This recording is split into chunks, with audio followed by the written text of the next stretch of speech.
డిఎస్సిలో ప్రధానంగా మనకు ఈ స్కూల్ అసిస్టెంట్ అనే విభాగం ఉంటుంది కదా, స్కూల్ అసిస్టెంట్ విభాగంలో ఏ విధంగా మార్క్స్ ఉంటాయి సార్? వచ్చేసి హెచ్జిటి అయినా స్కూల్ అసిస్టెంట్ అయినా 80 మార్క్స్ డేసీ ఉంటుంది. అందులో మళ్ళీ 20 మార్క్స్ వచ్చి టెట్ వెయిటేజ్ ఉంటుంది. 80 మార్క్స్లో మనకు 10 మార్క్స్ వచ్చేసి జనరల్ నాలెడ్జ్కి కేటాయించడం జరుగుతుంది. మళ్ళీ ఇంకో 10 మార్క్స్ పర్స్పెక్టివ్ ఇన్ ఎడ్యుకేషన్, విద్యా దృక్పథాలని వాటికి కేటాయించడం జరుగుతుంది. మళ్ళీ 44 మార్క్స్ కంటెంట్, అంటే బయోసైన్స్ అయినా మ్యాథమెటిక్స్ అయినా లేక సోషల్ అయినా ఎనీ సబ్జెక్ట్, కన్సర్న్ సబ్జెక్ట్కి 44 మార్క్స్ ఉంటాయి. మళ్ళీ అదేవిధంగా 16 మార్క్స్ మెథడ్, సోషల్ మెథడ్ అయితే సోషల్, బయోసైన్స్ అయితే బయోసైన్స్, మ్యాథ్స్ అయితే మ్యాథ్స్, దానికి 16 ఓవరాల్గా మనకు 80 మార్క్స్కి డిఎస్సి అనేది కండక్ట్ చేయడం జరుగుతుంది. అయితే ఇందులో ఒక్కొక్క దాని గురించి మనం మాట్లాడుకున్నట్టయితే ఈ జనరల్ నాలెడ్జ్ సంబంధించి 10 క్వశ్చన్లు ఏ విధంగా వస్తాయి? 10 క్వశ్చన్లు అన్నారు, 20 మార్కులు ఇట్లా వస్తాయి. మనకు జనరల్ నాలెడ్జ్ అంటే సమాజం పైన అవగాహన, అంటే రాష్ట్రాలు కావచ్చు, దేశాలు కావచ్చు, రాష్ట్రాలు కావచ్చు, లేకపోతే ఎన్విరాన్మెంట్కి సంబంధించిన చట్టాలు కావచ్చు, లేకపోతే నేషనల్ ఇది బర్డ్స్ అడగచ్చు, ఇది వాళ్ళ ఇష్టం ఏదైనా అడగదు. అంటే సొసైటీ పైన సమాజం పైన అవగాహన ఉన్న క్వశ్చన్లు చిన్న చిన్న అడుగుతాడు. తర్వాత ఇంకొకటి పర్స్పెక్టివ్ ఎడ్యుకేషన్ సంబంధించి, ఇప్పుడు పర్స్పెక్టివ్ ఎడ్యుకేషన్ సంబంధించి చెప్పండి. విద్యా దృక్పథాలు వచ్చేసి మనకు ఏది కమిషన్లు ఉంటాయి. ఇప్పుడు కోటారి కమిషన్ కానీ, లేకపోతే స్వతంత్రం పూర్వం తర్వాత వచ్చిన కమిషన్లు, కమిటీలు, ఇవి ప్లస్ ఎన్సిఎఫ్, మిగతావన్నీ కూడా ఇందులో ఒక 10 చాప్టర్స్ యూనిట్స్ ఉన్నాయి. ఇవన్నీ కూడా పర్స్పెక్టివ్లో వస్తాయి.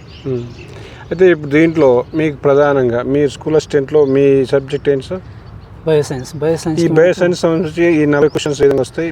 ఈ 44 క్వశ్చన్స్ మనకు 3rd క్లాస్ నుంచి టెక్స్ట్ బుక్స్ మీరు చదవాలి లైన్ టు లైన్. అంటే ఈ టెక్స్ట్ బుక్స్ ఎంత క్లియర్గా చదివితే మనకు అంత అవగాహనతో మంచి మార్క్స్ సంపాదించవచ్చు. టెక్స్ట్ బుక్స్ చదవడం వల్ల మనకు చాలా బెనిఫిట్ ఉంటుంది.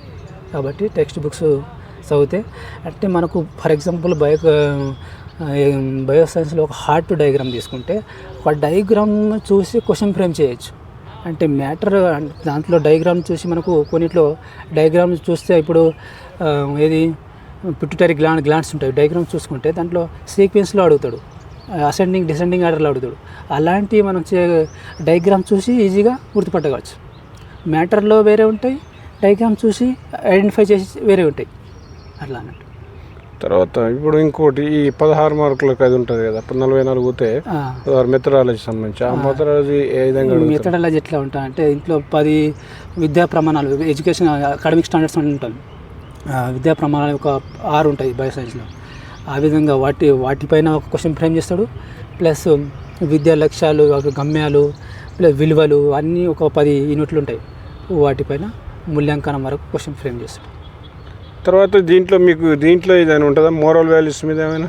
మోరల్ వాల్యూస్ ఉంటుంది. ఈ మోరల్ వాల్యూస్ స్టాండర్డ్స్లో ఒక దాంట్లో ఉంటుంది మోరల్ వాల్యూ. అంటే అది సబ్జెక్టులు ఎక్కడ మెన్షన్ చేయలేక, ఇప్పుడు ఓన్లీ మీరు 80 మార్కులు సత్యం శివం సుందరం అని ఉంటుంది, అది మోరల్ వాల్యూలో బాగా వస్తుంది.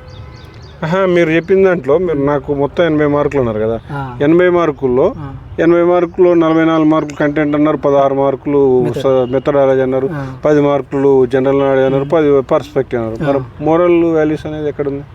మోరల్ వాల్యూస్ అనేది సిలబస్లో ఇప్పుడు మనకు మెథడాలజీ ఉంది, విద్యా ప్రమాణాలు ఏవైతే ఉంటాయో అకాడమిక్ స్టాండర్డ్స్, మనం దాంట్లో మెథడాలజీలో భాగంగా ఉంటుంది, భాగంగా వస్తుంది. మెథడాలజీ భాగంగా మోరల్ వాల్యూస్ ఉంటుంది. ఎన్ని మార్క్స్ వస్తుండొచ్చు దీంట్లో దాదాపుగా? దీంట్లో మోరల్ వాల్యూస్ మీద ఒక క్వశ్చన్ ఎక్స్పెక్ట్ చేయొచ్చు. ఒక క్వశ్చన్. ఓవరాల్గా ఏమేమి బుక్స్ చదివితే బాగుంటుంది మీకు సంబంధించిన బయోసైన్స్ సంబంధించిన 3rd క్లాస్ ఈవీఎస్ నుంచి ఇంటర్మీడియట్ బాటనీ జువాలజీ అన్నీ చదవాలి. టెక్స్ట్ బుక్స్ అన్నీ చదవాలి.